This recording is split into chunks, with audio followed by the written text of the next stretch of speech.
morning, boomers. It's the voice of the blockchain, Satoshi's big cousin Crypto's finest champagne crypto. Thank you for booming in.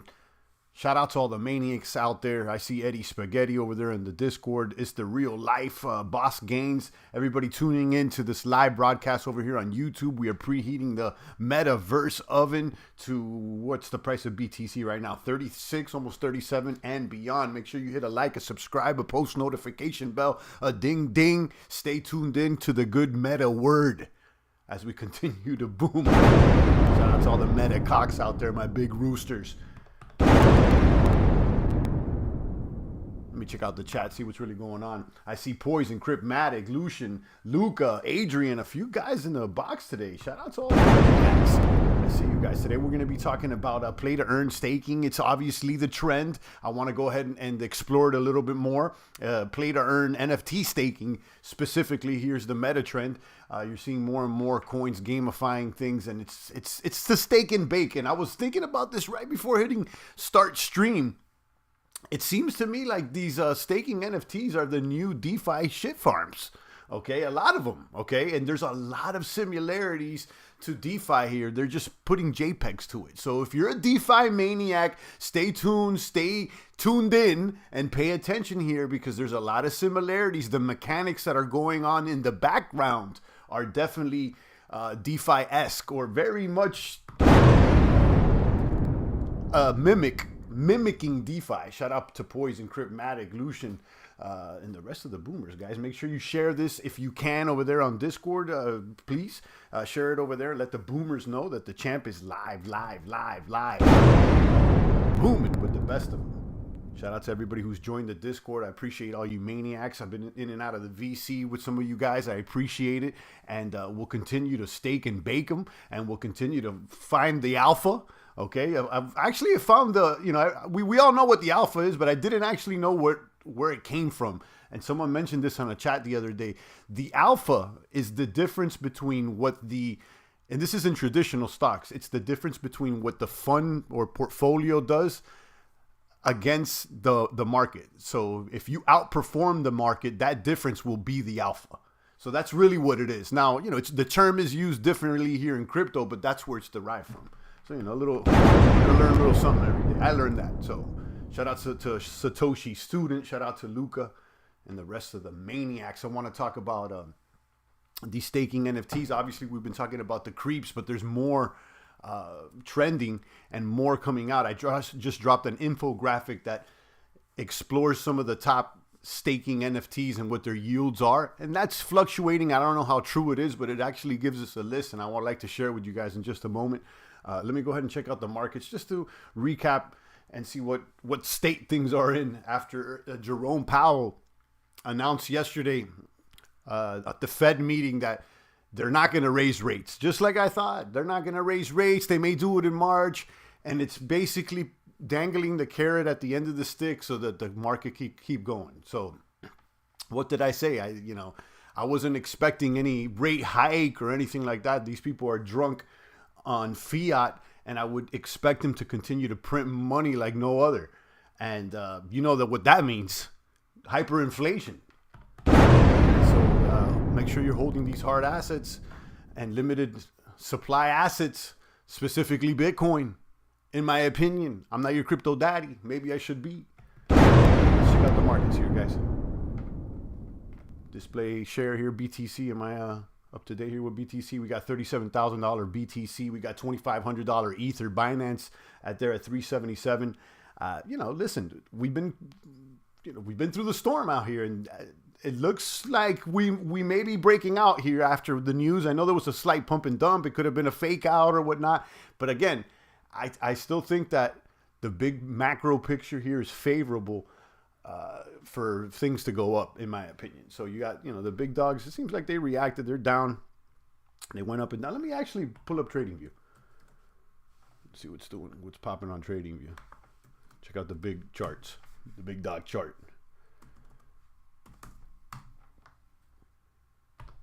Here's FTM. I continue to track FTM.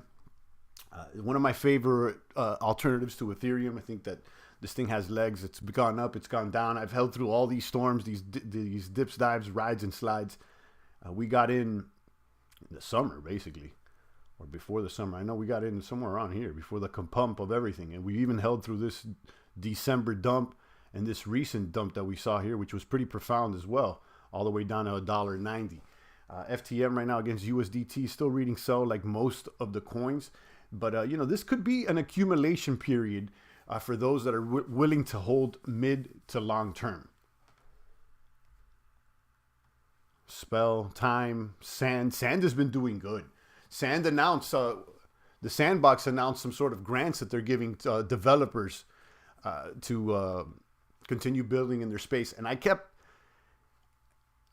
telling myself that, you know, it's important to get land, get land. And I think that the move here is obviously to get land in some places, but I want to secure Sandbox at this point. It's still under the last time I checked, it was under 4 ETH. Maybe some good plots are more like closer to 5 ETH. But hey, you know, hard not to keep holding Phantom when we're in some very good farms too. Yeah, Phantom. Listen, I've been setting it and forgetting it more and more. It, you know, and that's when I know I'm in a good place. So and enough that I can forget about it and not have to worry about it all the time. You know, that says a lot.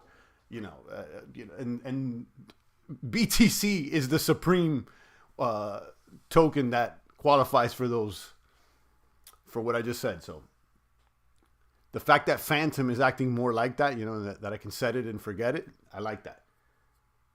And let me tell you, I mean, I got a little bit over there in Jewel that I've kind of forgot about too. What's the price on Jewel? I still like Jewel, guys. Jewel, one of the most innovative out there. But it's slipped in ranking. I'll tell you, it's slipped in ranking. DeFi Kingdoms Jewel at 153. What's up?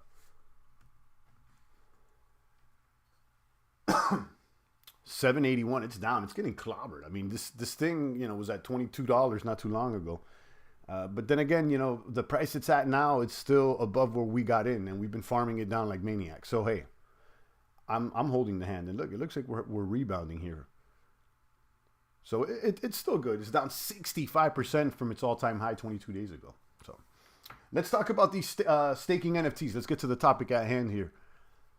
I just shared this. I found this on some Discord. It's a cool infographic. I found it interesting. I don't know how accurate it is, but check it out. NFT passive yield power rankings. It ranks collections. It gives you their floor value and an annual ROI.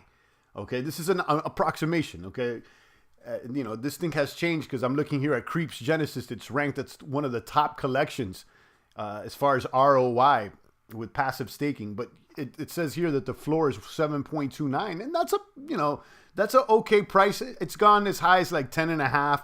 It's pulled back down to 5 right now. I think it's like at 6. So, you know, this changes. So at a 7.29 floor price, you're looking at an ROI of over 800%.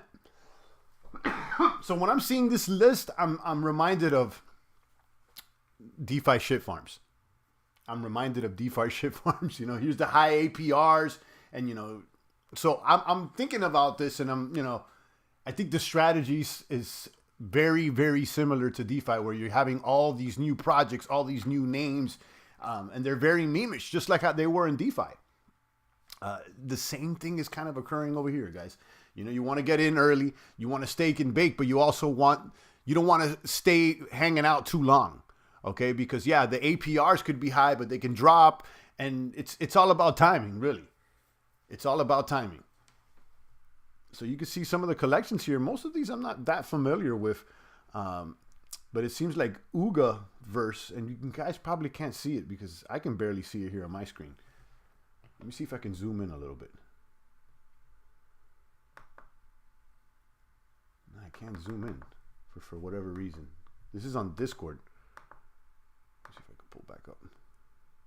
Well, this infographics is on Discord, and I'll read it to you. The top ones are Oogaverse Baby, Oogaverse Creeps Genesis, Regimes for Adventurers, X Consoles, Ether Orc Allies, Zombie Cats, Ether Orcs Genesis, Feudals, Defenders of Dogewood, Wolf Game, and there's a few there. So, you know, and then it seems like Neo Tokyo Citizens are in the middle of the list, right above CyberCon Genesis, And it has Neo Tokyo at a floor of 5 ETH, earning about 50%, 2% ROI.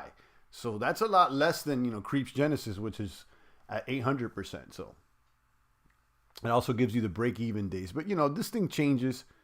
But again, now you're seeing NFT collections get ranked for ROI, just like you saw with DeFi farms. So this is the new shit, farms, in my opinion.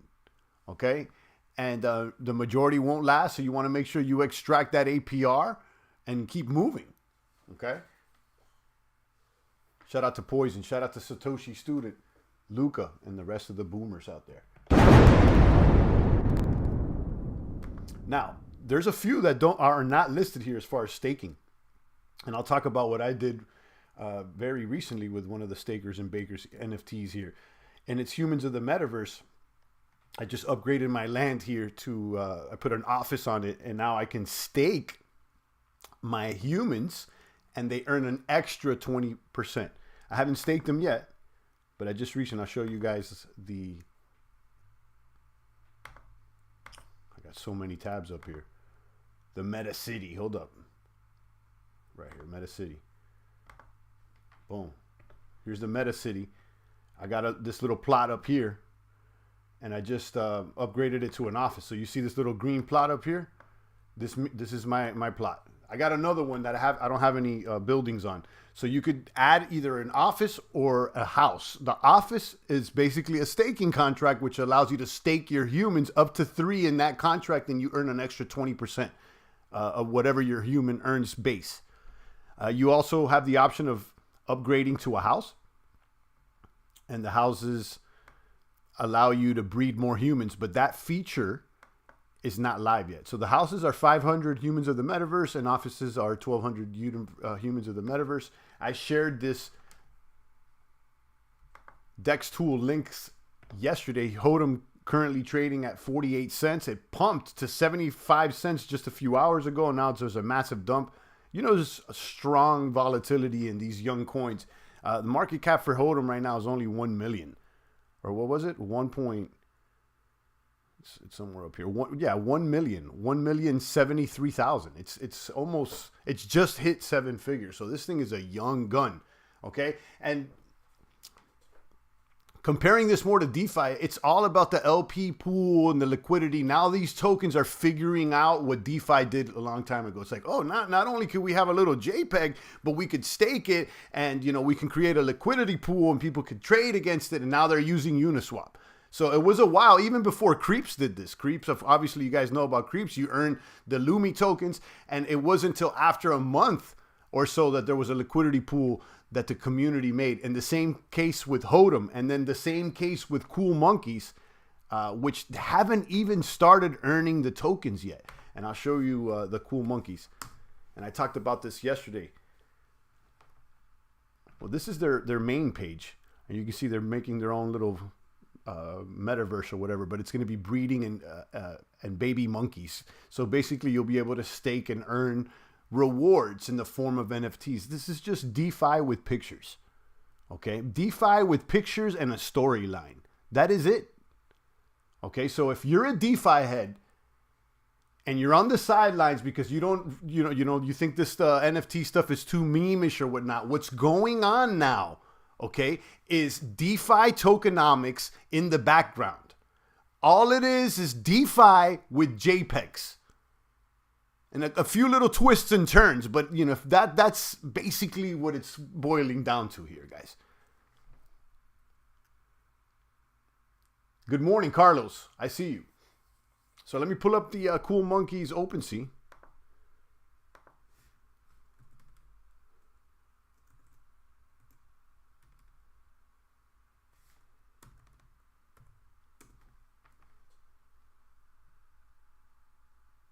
That's the Cool Monkeys OpenSea, Cool Monkeys Genesis, and you'll be able to start earning CMB tokens.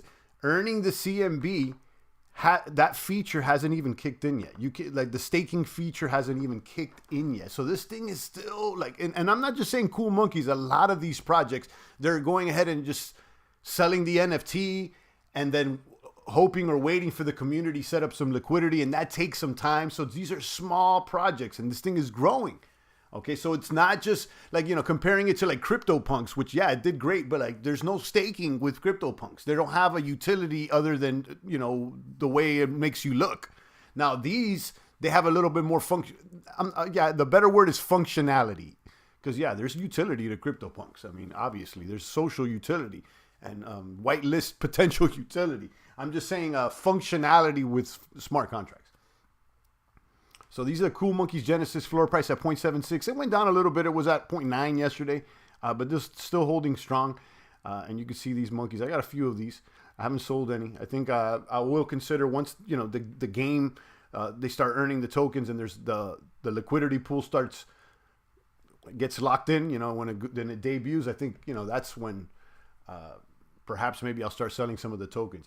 Or maybe, the strategy here is just to make sure you get the genesis of these projects and hold on to the genesis and just sell rewards. Because what's happening here, okay, is that they're doing the genesis. That's the main token. And then all the thing is they want to do another layer. So it's kind of like Goose Finance. That, yeah, it's the goose egg, but then they did layer 1, 2, 3, 4, 5, and you had to buy in with the egg or whatever. And each layer, each subsequent layer was shittier and shittier and worth less and less. So that could be the similarity here with the NFTs. It's like, the first one is good. You get all these rewards to play the game, but all the other assets are worth less and less. So is it really worth playing the game or just getting the genesis and selling rewards from the top, DCAing? And that's what I'm thinking. You know what I mean? Like, it's the same strategy with me in DeFi Kingdoms. I didn't get into playing the games. I took the position early, started farming the token, and held most of the tokens, but then I'm in selling. Poison said, yeah, seeing the layers get deeper lately. Yeah, that's basically what it is. It's layers, because they got to keep you buying back in. And each layer is more inflation. You know what I mean? Because it's more supply, even if it's not the same collection. So, I get it. This is just DeFi shit farms, guys, with JPEGs. Okay? Some are going to last longer than others, but the majority of them, they'll pump and they'll dump. How many outside the project will buy Gen 2, Gen 3, etc.? Probably not. But, it's a way to keep people in the project and keep spending. And I noticed it yesterday when they or it was the day before yesterday, but whatever, when they debuted the shapeshifters over there on Creeps, at the same time, they pulled the Okie Doke, or not really an Okie Doke. They introduced another product and they said, you could buy this now for an ETH, or like they keep trying to sell you something else so you could buy in, even if you have the creep already, and then I'm thinking to myself here, because I don't want to keep playing at the casino. I want to cash out. I want to start taking, you know what I mean? So you gotta be conscious as to what's going on here also with the play to earn.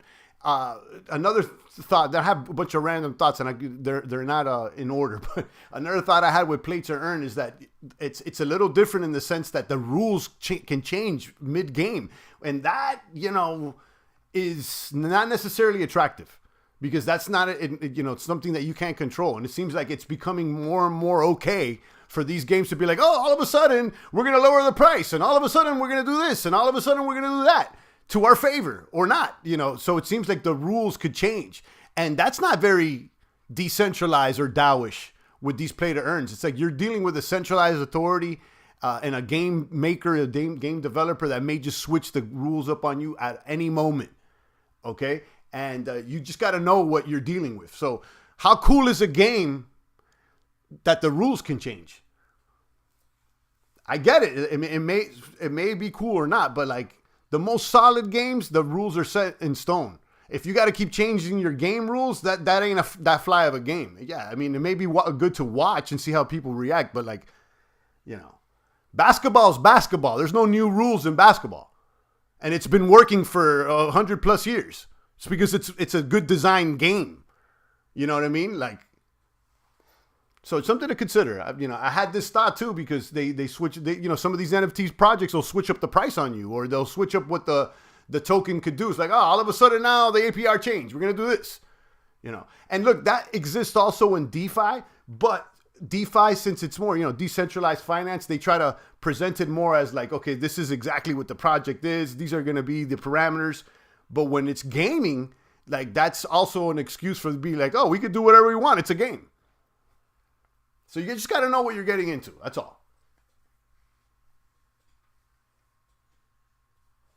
In other words, you can't really expect to make gains playing games. Yeah, like there's gamers that make gains playing games, but in the big scheme of things, it's like you don't make gains by gambling. You make gains by gambling, by investing into the casino, not by playing the slot machines or trying to sit at the high roller table. No, you want to make sure you own part of the casino. You see what I'm saying? You don't want to be caught up in there playing all the time and see if you're going to hit the jackpot. No. You want to make sure that you're a part owner of that. So being part owner of that could be having just the Genesis token of whatever collection it is and just taking profits and never playing the game. Thinking like, only for what you can get out of it. Once you start playing the game, there's a cost to play. Okay, there's a cost to play. I'm thinking of the story of the three little pigs. I tell my kids, it's the first and second pig. We're playing games all day. Okay, what happened? They got their house blown down. You play too many games, and you're not prepared, and you're not ready for when the big bad wolf comes. Poison says the house always wins. Exactly. That's a better way to put it. The house always wins. So I'm trying to invest in how the house works, not in the game. So you can't get too enamored, or you can't fall in love with the artwork, nor like the social status either. Peace Champ, could you show how to buy that Jew on Trader Joe? I was trying to use the link you posted the other day, couldn't get it. Todd, I've never bought on Trader Joe, but it's there on Trader Joe XYZ. You gotta switch your MetaMask to AVAX. You gotta have AVAX in your wallet. So it's on another chain, okay? You got to have AVAX is the gasoline for the AVAX chain. So you got to have a little bit of AVAX over there. You got to actually switch your MetaMask to the AVAX network, which means that you have to have programmed the custom RPC. I have a link for that too in the NFT tools. You go to chainlist.org, I think, and then it can customize your RPC settings so you could switch to the AVAX network. Once you got AVAX, you've switched to the AVAX network, you could connect to Trader Joe. And you could, use Trader Joe to buy Jewel or whatever tokens they got on there. They got all the tokens. Not all of them, but they got a lot of tokens out there. But the house always wins, guys. The house always wins. Going back to the staking NFTs, though, I'm going to keep an eye on Cool Monkey's Genesis because they haven't started staking yet with their CMB token, and there's no liquidity pool yet. So I think that there's, you could get in earlier here. Not financial advice. I'm not telling you what to do, but, there's still a little bit of meat on the bones as far as what's going to happen next. And maybe the play is to wait till they debut everything and things pump. And then that's, you sell when things are high, you buy when things are low. Don't forget about that. I don't want my DeFi heads to, to get too involved in playing the games and let the house win. It's cool to, I don't mind just going to the slot machine and throwing a little 1, 2, 3 in it, but that's not the daily hustle. The hustle is to how to invest in the house. Not to play in the house, but to invest and own it. So yeah, that's what's going on, guys. I think I covered all the beats for today. I'll be back in the core today on the VC or whatnot. Let me know what's really popping. If I'm missing anything. I know there's perhaps maybe a mint going with gnomes. I don't know if I'm going to get into that. I think I shared that in the whitelist. There's another project called The Chosen Ones that people in the Creeps VC were talking about. It's like some artist called Seek One or whatever. He seems to have a big following. People want to go over there. So I shared that. I don't know how the whitelist works or not. I think they were giving some whitelist opportunities away. So I got that on my radar. But it seems to me that the trend is definitely with the staking and baking, passive income, the APRs, what you can get out of the NFT, how it can earn you. And then there's going to be a timing period to get in and out of those tokens and when to sell the rewards. The same way, the same gamification that there is with DeFi, with the young DeFi farms. Poison said, I'm down to hang in the VC today. Let me know. Yeah, I'll be there soon. And anybody else who wants to chop it up will be in the VC. I want to get more people in the VC because I like talking better than I like typing. I'm going to be honest with you guys. Like, that's one of the reasons it took me so long to get on any other social network, because I don't really like to type, and write it all out. I mean, I'll do it, obviously, and I understand that the power of, writing something down is sometimes way more powerful than speaking it, because it's more, in a way, kind of permanent. You write it out. I get it. Champ, what do you think about the sea shanties NFTs on Solana? I saw Nomis, but they're ugly as F. I don't know much about Solana, Carlos. I'm going to be honest with you. I mean, I know that the things are popping over there. I actually heard an article or read somewhere that OpenSea is going to support Solana NFTs very soon in the wallet over there. So that's bullish for them. We have someone in the Discord that always mentions them. And people have been talking about it in our server, but I don't really do that right now. Not because I don't like it. It's just it's just not what I'm doing right now. Manuel says, it's obvious, champion. You like to talk. Yeah. It is. Yeah, I just find it to be a lot faster, to just say it than to try to write it. And then when you write it out, then you see that when you write it out, it's more permanent. So you got to make sure that you write it out well.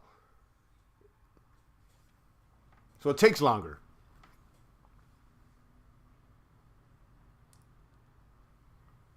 Shout out to Manuel, Passive Crypto, Poison, and the rest of the boomers. Any other questions, let me know. But I'm going to go ahead and retire the stream for today. I'll be back tomorrow, as always.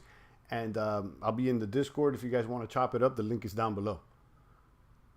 All right, guys, stay strong. It's the voice of the blockchain, Satoshi's big cousin, crypto's finest champagne. Thank you for booming in.